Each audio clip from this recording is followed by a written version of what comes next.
সুপ্রিয় দর্শক মণ্ডলী, রাজধানী টিভি নিরাপদ ও পুষ্টিকর খাদ্য বিষয়ক অনুষ্ঠান নিরাপদ খাদ্য বা পৃথিবী আপনাদের সকলকে শুভেচ্ছা এবং স্বাগত জানাচ্ছি। নিরাপদ খাদ্য আমাদের সকলের প্রয়োজন। নিরাপদ খাদ্য সম্পর্কে আমাদের সকলের আগ্রহ রয়েছে এবং আমরা এখনো নিশ্চিত নই যে আমরা যা খাচ্ছি তা আসলে কতখানি নিরাপদ।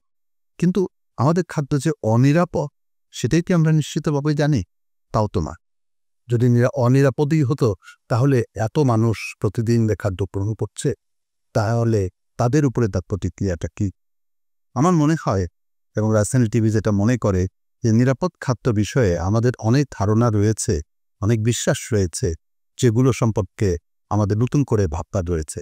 অনেকে তো ফল খাওয়াই ছেড়ে দিয়েছে, অনেকে তো সবজি খাওয়া কমিয়ে দিয়েছে, ভাবছেন এগুলো খেলে নাজারি তার থেকে।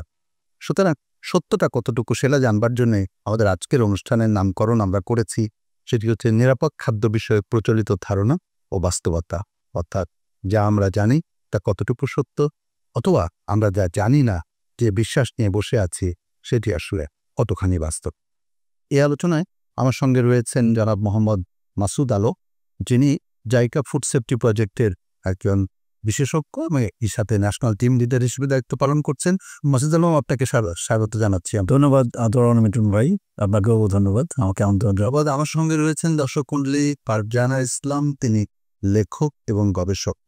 আমরা যদি এইভাবে দেখি যে তিনি একজন নারী এবং একজন নারী হিসেবে তিনি কিভাবে বিষয়গুলোকে দেখেন, আমাদের নারীদের মধ্যে নিরাপদ খাদ্য বিষয়ে সচেতনতাগুলো কি, ধারণা কতটুকু রয়েছে, এবং সেই ধারণার আলোকে আমাদের বিশেষজ্ঞ মাসুদ আলম সাহেব আমাদেরকে জানাবেন কতটুকু বাস্তব। আমি দুজনেরকেই স্বাগত জানাচ্ছি রাজধানী টিভির পক্ষ থেকে এবং আলোচনাটা শুরু করতে চাই ফারজানা ইসলাম আপনাকে দিয়ে। যেমনটি আমি বলছিলাম যে আমরা এমন অনেক কিছুই জানি, বিশ্বাস করি, সেটা আসলে কতটা নিরাপদ বা কতটা সঠিক সেটা প্রশ্নবিদ্ধ রয়েছে। এমনকি আমরা যখন গণমাধ্যমে দেখি যে কোনো সংস্থার পক্ষ থেকে কোথাও গিয়ে জরিমানা করা হচ্ছে, সেটাও কোন মানদণ্ডের ভিত্তিতে পড়া হচ্ছে সেগুলোও কিন্তু প্রশ্ন সাপেক্ষ। কারণ খাদ্যে ভেজাল আর খাদ্যে দূষণ দুটো কিন্তু এক কথা নয়। আপনার নিজের ধারণা কি? আমার ধারণা যদি বলি তাহলে একটু ভিন্ন অঙ্গে বলবো। আমি আমার ধারণাকে এইভাবে প্রকাশ করতে চাই যে আমার বাড়িতে যদি আঙিনা থেকে থাকে তবে আমি সেখানেই চাষ করে খেতে চাই। কারণ আসলে এখন চাষ বলতে আমি বিশ্বাস না, এখন চাষ চলে সারে অনিরাপদ। বিকজ আমরা কৃষকের ঘরে দেখেছি সে একই বছরে দুইবার যেটাকে বলা হয় ফসল উৎপাদন করতে চায়, আসলে তিনবারও করছে। কারণ আমি ম্যাচুরিটি হওয়ার আগেই আমাকে সে উৎপাদন করে ফেলছে, তার মানে আমাকে সে সার দিচ্ছে, আমাকে সে দেখা যাচ্ছে যে বড় হওয়ার জন্য হাইব্রিড যেটাকে বলা হয়, আমরা দেখি বাজারে গেলেই বলা যায় এই লাউটা হাইব্রিড, এই ঝিঙেটা হাইব্রিড। আসলে হাইব্রিড অর্থাৎ যে সে তার পূর্ণ বয়সের আগেই সে পূর্ণতা পেয়ে যাচ্ছে। তো আসলে ঠিক এইভাবেই বলবো যে আমার বাড়িতে যদি আঙিনা থেকে থাকে, আমরা দেখেছি ছাদ বাগানের প্রচলন বেড়েছে, এটাকে আমি বাহবা জানাই। পাশাপাশি আমি আমার সন্তানকে কিংবা আমি আমার ছোট ভাইদের বলবো যে একটা বার্গার আমরা বাড়িতে বানাই খাবো, কিন্তু রেস্টুরেন্টে নয়। কারণ আমি যে মেয়োনেজটা খাচ্ছি, আমি যে ওখানে যে সসটা খাচ্ছি, সেটা আমি বাড়িতেই তৈরি করতে পারি। তো আমি আমার চোখে দেখে যেটা খাচ্ছি আমি সেটার প্রতি বিশ্বাস রাখছি, কিন্তু আমি ওরা যেটা দিচ্ছে আমি সেটার উপরে আসলে বিশ্বাস রাখতে পারছি না। হ্যাঁ, এবং আমার কাছে মনে হচ্ছে যে আমি কেটে নিয়ে আসছি লাউ নিজে হাতেই, তারপরেও মনে হচ্ছে এটা তো মানে তার পরিপূর্ণ বয়সের আগে আমি পাচ্ছি। আমরা দেখি যে আগে আমরা আনারস পেতাম 18 মাসে একবার, এখন আমরা আনারস 12 মাসই পেয়ে যাচ্ছি। তো অবশ্যই তার যে পরিপূর্ণতা, তার যে প্রাপ্ত বয়স, সেটা হওয়ার আগেই তাকে কেন আমরা ওইভাবে একটা আনারস হিসাবে তৈরি করতে পারছি? কারণ সেটা মাটির থেকে মেডিসিন কিংবা তার কেমিক্যাল কিংবা তার যে ধরনের গ্রোথ তৈরি করার যে গ্রোথের যে হরমোনটাকে তৈরি করা, সেগুলো সবই একটা মানে অনিরাপদ বলেই আমি ভাবছি, এখানে কোনো নিরাপদ নেই। এটা খুবই দুশ্চিন্তার বিষয়। দর্শক মণ্ডলী ফারজানা ইসলাম মনে করেন যে উনি নিজে যেটা দেখেন না সেটার ব্যাপারে তার আস্থা কম, এবং যেটা কৃষকের উৎপাদিত ফসল সেটা অনিরাপদ হয় স্বাভাবিক, কারণ গ্রোথ হরমোনের ব্যবহার রয়েছে, সেখানে রাসায়নিক উপাদানের ব্যবহার রয়েছে, এবং আমাদের ফসল উৎপাদনের ক্ষেত্রে যেই পরিপক্কতার যে মানদণ্ড সেটিও আনা হচ্ছে না। খুবই দুশ্চিন্তার কথা। মাসুদ আলম, বাস্তবতা কি বলে? ধন্যবাদ আপনাকে। আবার ভাবনা থেকে যে বিষয়গুলি ওনার কাছে সঠিক মনে হয়েছে, সেটা আসলে আপার যে ভাবনা, সেই ভাবনাটা আমি সেটাই বলছি। আপার যে ভাবনা, এই ভাবনাটা শুধু যে আপার ভাবনা তা না, এটা বাংলাদেশের অনেকেরই ভাবনা, এবং বিষয়টা আসলেই দুশ্চিন্তার আমাদের জন্য। পাশাপাশি বাংলাদেশে যারা কৃষিকাজের সাথে জড়িত, যারা ফার্মিং করেন বা যারা খাদ্য ব্যবসা করেন, তাদের জন্য এটা একটা অশনি সংকেতই আমি বলবো। বাস্তবতা আমি বলতেছি না যে আপার কথা একেবারেই ভুল, সেটা বলতেছি না। বাট আপার কথা যে সঠিক, কিন্তু এটা না। আপার কথাটাকে আমি সঠিক বলছি না এই কারণেই, চোখে পুরোপুরি সঠিক বলতেছি না। কিছু একটা তো ঘটেছে আমাদের সমাজে, আমাদের কৃষি ব্যবস্থাপনায়, আমাদের খাদ্য উৎপাদনে অনিরাপদ, অনুমোদিত, যেগুলো অনুমোদিত না, এরকম কেমিক্যাল বা হরমোন যেগুলোর কথা বলছেন, এগুলো নিয়ে আমরা শুনেছি। বাট সায়েন্টিফিক্যালি এই ধরনের গবেষণা বাংলাদেশে হয়েছে, দু একটা যদিও হয়েছে, কিন্তু এটার বাস্তবতা খুব বেশি খুঁজে পাওয়া যায় নাই। যেটা নিয়ে যে আমাদের দুশ্চিন্তা করতে হবে, এরকম বাস্তবতা খুঁজে পাওয়া যায়নি। কিছু কিছু জায়গায় আমরা শুনেছি। আর গ্রোথ হরমোনের যে কথা আপা বলতেছেন, যে গ্রোথ হরমোন কেন ব্যবহার করব, আমরা হাইব্রিড কেন ব্যবহার করব, যদি এই হাইব্রিডটা অনুমোদিত হয়, আমার জানা মতে আমরা যতটাকে দেখতেছি, হাইব্রিডটা একটা বড় সায়েন্টিফিক গবেষণার ফসল, কিন্তু সেটার আউটপুটটা একটা হাইব্রিড, এবং সেটা হাইব্রিডের বাংলা হচ্ছে উচ্চ ফলনশীল। এটা আমাদের আমাদের দেশের কৃষিবিদরা খুব ভালো করতেছে এ ব্যাপারে। আমাদের যে, আমি ঠিক এক্সাক্ট জনসংখ্যার সংখ্যাটা বলতে পারবো না, 18 কোটি বা বেশি বা মতান্তরী এটা হতে পারে। এই যে এত বৃহৎ জনগোষ্ঠী, এই জনগোষ্ঠীর জন্য যে নিয়মিত তাদের 3 বেলা বা 4 বেলা বা 2 বেলা তাদের যে খাওয়ারের ব্যবস্থা করা, এটার জন্য আমাদের হাইব্রিডের দিকে যেতে হচ্ছে। উচ্চ ফলনশীল জাতের আমাদের উদ্ভাবন করতে হচ্ছে, হাইব্রিডের দিকে যেতে হচ্ছে, আমাদের গ্রোথ হরমোন ব্যবহার করতে হচ্ছে, আমাদের আপা যে মেডিসিন বা কেমিক্যাল বা সার যেটাই বলি, সেটা ব্যবহার করতে হচ্ছে। আমাদের কিন্তু কোনো ওয়ে নাই ব্যবহার না করার। আপা যেমনটা বললেন যে আমি বাড়ির আঙিনায় চাষ করব, সেটা থেকে দেখে ছাদে করব। আসলে বাস্তবতা হচ্ছে, কয়জন মানুষের ছাদ আছে, কয়জনের বাড়ির আঙিনা আছে, কয়জনের নিজস্ব জমি আছে। আমাদের সবাইকে তো খাওয়াতে হবে, সবাইকে খেতে হবে। সেই অর্থে আমি এই ফার্মিং করা বা খাদ্য প্রসেসিং করা, ফুড প্রসেসিং করা, প্যাকেজিং করা, এটাকে আমি একেবারে খারাপভাবে দেখি না। এটা অবশ্যই একটা ভালো উদ্যোগ, কিন্তু আমাদের যেটা করতে হবে, আপা যেটা বলতেছে, সেইটা যাতে আমাদের জনমনের যে ভাবনা, আমি এটাকে বিভ্রান্তি বলতেছি না, যে ভাবনাটা কতটুকু সঠিক এবং কতটুকু বেসঠিক, সেটা নিয়ে গবেষণার দাবি রাখে। তবে এখন পর্যন্ত যে গবেষণা হয়েছে, যে পরিমাণ আমরা ভাবতেছি, বাস্তবতা আসলে এতটা খারাপ। ফরজানা ইসলামের যে সংখ্যা, সেটা মাসুদ আলম সাহেব আপনি পুরোপুরি একমত হচ্ছেন না? নিশ্চয়ই আরো আলোচনা কয়েকটি জায়গা আছে, ইসলামমুখী আছেন অবশ্যই। শুনবো একটু বিরোধী নেবার পর। খুবই গুরুত্বপূর্ণ হচ্ছে কতটা সত্য, কতটা মিথ, কতটা ধারণা এবং কতটা বাস্তব। থাকুন আমাদের সঙ্গে, ছোট্ট একটা বিরতির পরে আবার আপনাদের সঙ্গে আসবো।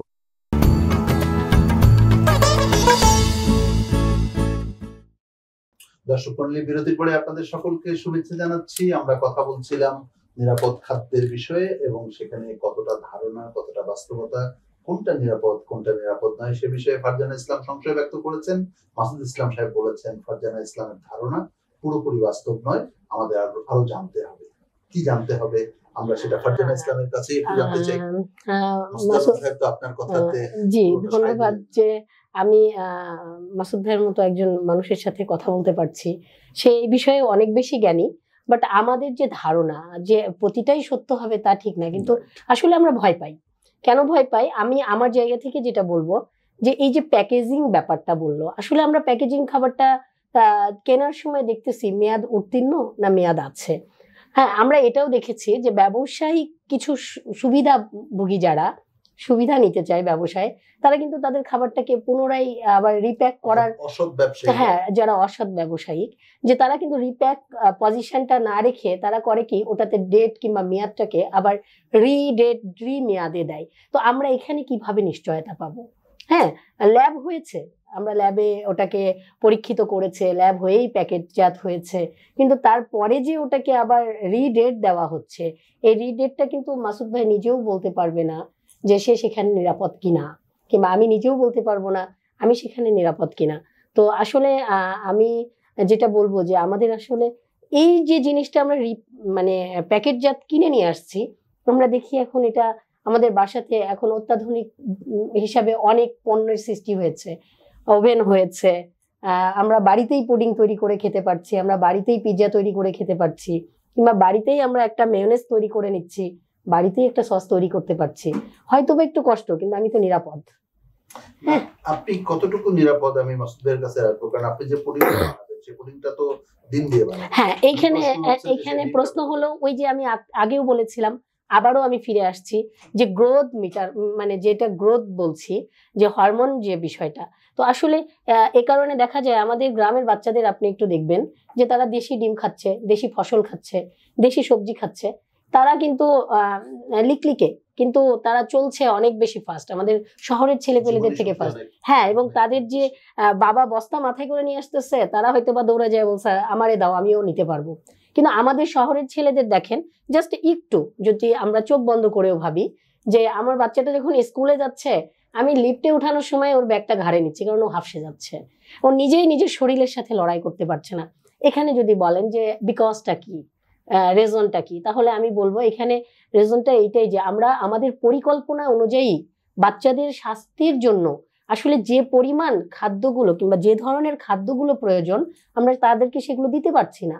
কেন পারছি না? আমরা তাদেরকে দিচ্ছি, তারা বাইরে বের হয়ে বলছে বার্গার খাবো, তারা বাসায় এসে বলতেছে ফাস্ট ফুড খাবো, কিংবা ওই যে ডিমের কথাটা বললেন, তো ওই ডিমটাও তো একটা গ্রোথ, যদি গ্রোথে ডিম বাড়ে তাহলে ওইটা আমরা জানি যে একটা উত্তপ্ত আগুনে কিছু গেলে কিছুটা ওটা মানে কি বলে ওটাকে, আমি মারা যায়, তার মধ্যে যে যদি বিষাক্ত কোনো উপাদান থাকে সেটা কিছুটা হলেও কমে আসে আর কি, তার পয়েন্টটা কমে আসে। তো আসলে সেই জন্য হয়তো বা আমরা বাসায় যে করছি, আমাদের ফুটন্তটা আমরা অন্তত নিজেরা মেজারমেন্ট করতে পারছি, নিজেরা মাপ করতে পারছি, করে তো কিছুটা নিরাপদ থাকতে পারছি, সম্পূর্ণ নয় হয়তোবা। ফারজানা ইসলাম সম্পূর্ণ নিরাপদ থাকতে পারছেন না, কিছুটা থাকছেন।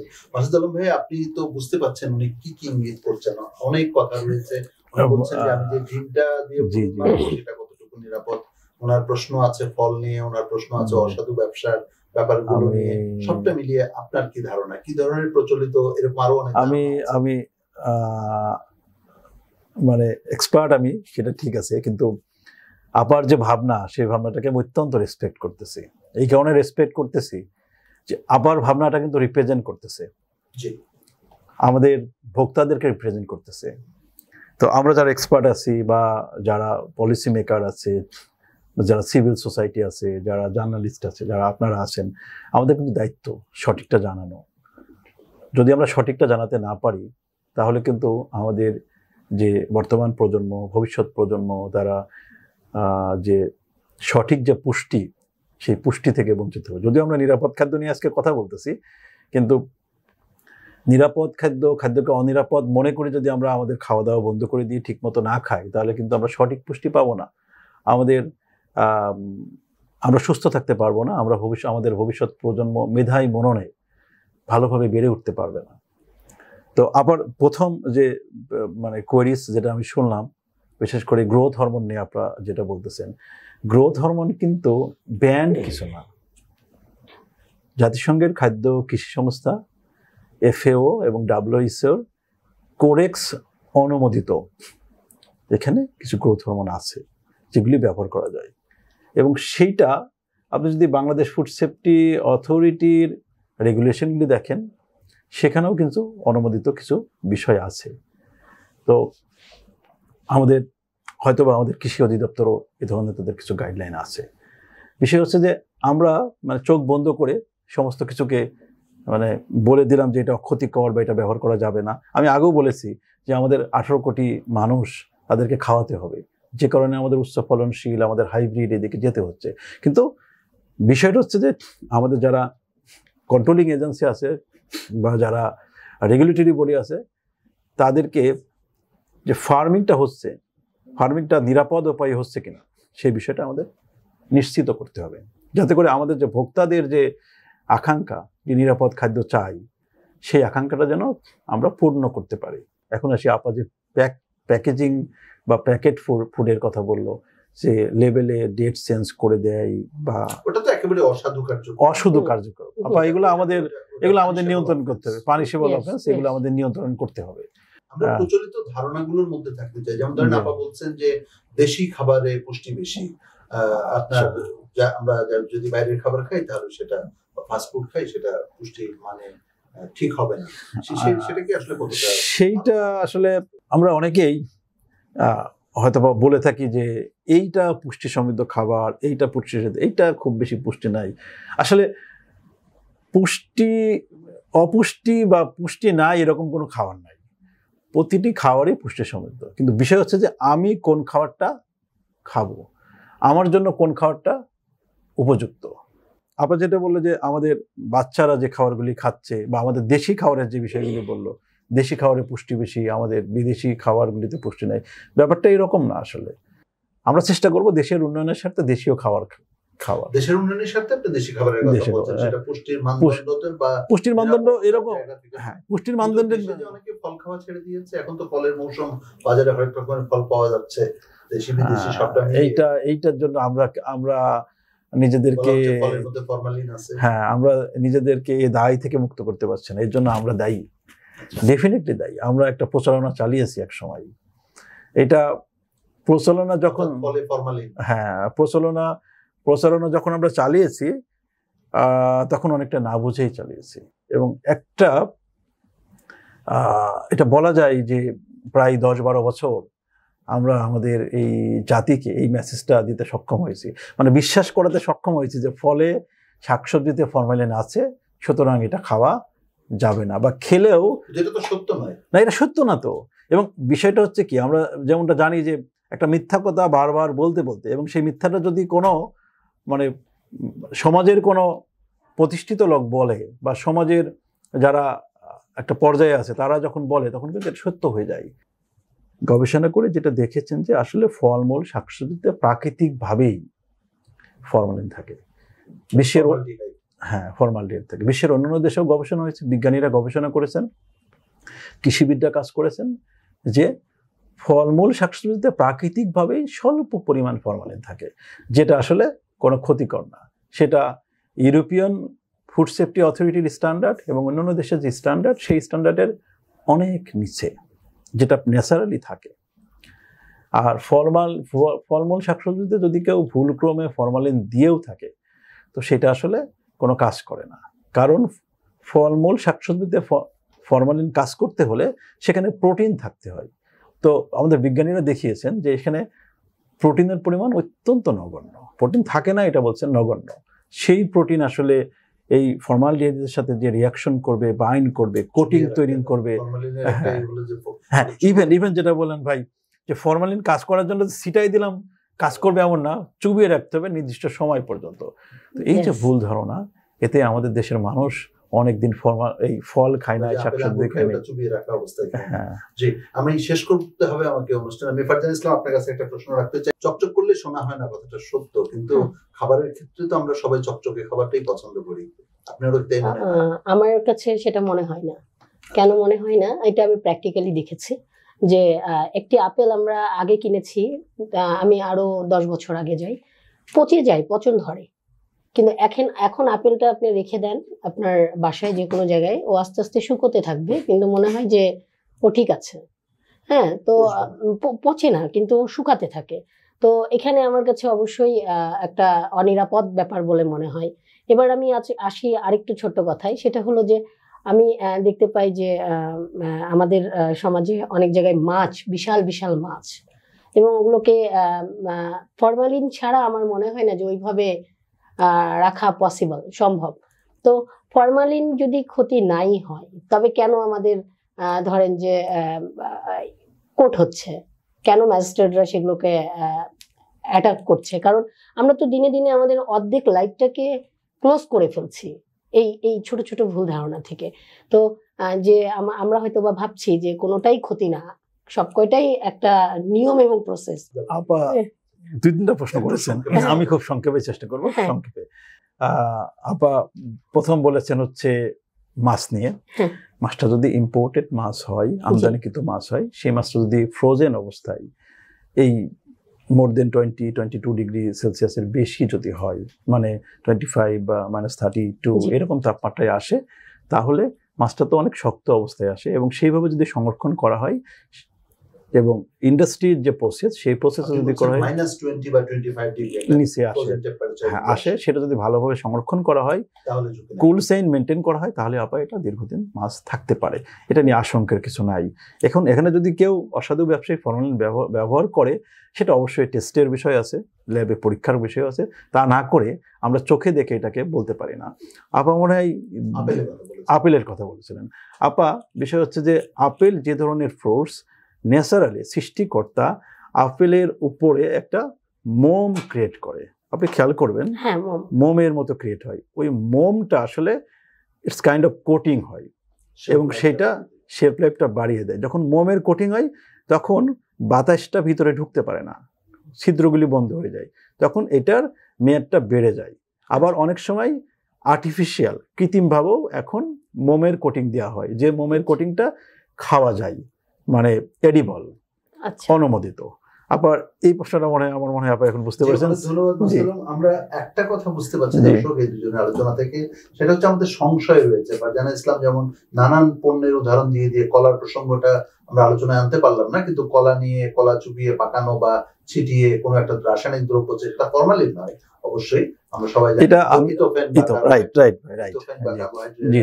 কার্বাইড দেওয়া হয় কিনা ইথোফেন হতে পারে, বাংলাদেশে কার্বাইড নিষিদ্ধ, কিন্তু ইথোফেনের ব্যবহার আছে, সেটা যে মানব স্বাস্থ্যের জন্য ক্ষতিকর এমনটি বিজ্ঞানীরা বলছেন না। যাই হোক, আমাদের বিষয়বস্তু সেটা নয়। আমরা শুধু এটা বলতে চাই যে আমাদের জানতে হবে, জেনে বুঝে খেতে হবে। কারণ একদিকে আমরা খাবার কি বলবো, খাবো না, নিজেদেরকে দূরে রাখবো, তাতে আমাদের পুষ্টি ঘাটতি দেখা দিতে পারে। আবার যা পাবো তাই খাবো, সেটাও ঠিক নয়। আমাদের দেখে শুনে বুঝে জেনে খেতে হবে, পুষ্টিকর খাদ্য গ্রহণ করতে হবে। নিরাপদ খাদ্য নিয়ে যারা কাজ করছেন তাদের কথা শুনতে হবে। দেশের নিরাপদ খাদ্য কর্তৃপক্ষ রয়েছেন, এটা নিয়ে অনেক নাগরিক সংগঠন কাজ করছেন, গণমাধ্যম কাজ করছে, আমরা রাজধানী টিভিও আছি আপনাদেরকে এই ব্যাপারে তথ্য দেবার জন্য। আপনারা আমাদের সঙ্গে আছেন, আপনাদেরকে কৃতজ্ঞতা এবং ধন্যবাদ জানাই। আগামীতেও আমাদের সঙ্গে থাকবেন, আমাদের আগামী অনুষ্ঠানগুলো দেখবেন, এবং আপনাদের কোনো প্রশ্ন থাকলে রাজধানী টিভিতে জানাবেন। আমরা আপনাদের পছন্দের এবং আগ্রহের বিষয়গুলো নিয়ে আরো আলোচনা করবার প্রত্যাশা রাখি। আমি আপনাদের সকলকে কৃতজ্ঞতা জানাচ্ছি, ধন্যবাদ জানাচ্ছি মাসুদ আলম, ফারজানা ইসলাম আপনাদেরকে। আমরা পুরো আলোচনা হয়তো করতে পারলাম না, আপনার সব সংশয় কাটাতেও পারলাম না, কিন্তু নিশ্চয়ই একটা গ্লিমস পাওয়া গেছে। সেটা হচ্ছে যে সবটাই আমরা যা জানি তার সবটাই বোধহয় সঠিক নয়, একটু জানবার চেষ্টা করলে হয়তো আমরা সঠিক তথ্যটা পেয়েও যেতে পারি। আবার সব খাবার নিরাপদ এমন দাবিও আমরা করছি না, এবং এই বিষয়ে আপনাদের এবং আমাদের অনেক দায়িত্ব। সুতরাং দেখে শুনে ধন্যবাদ রাজধানী টিভিকে। ভালো থাকবেন।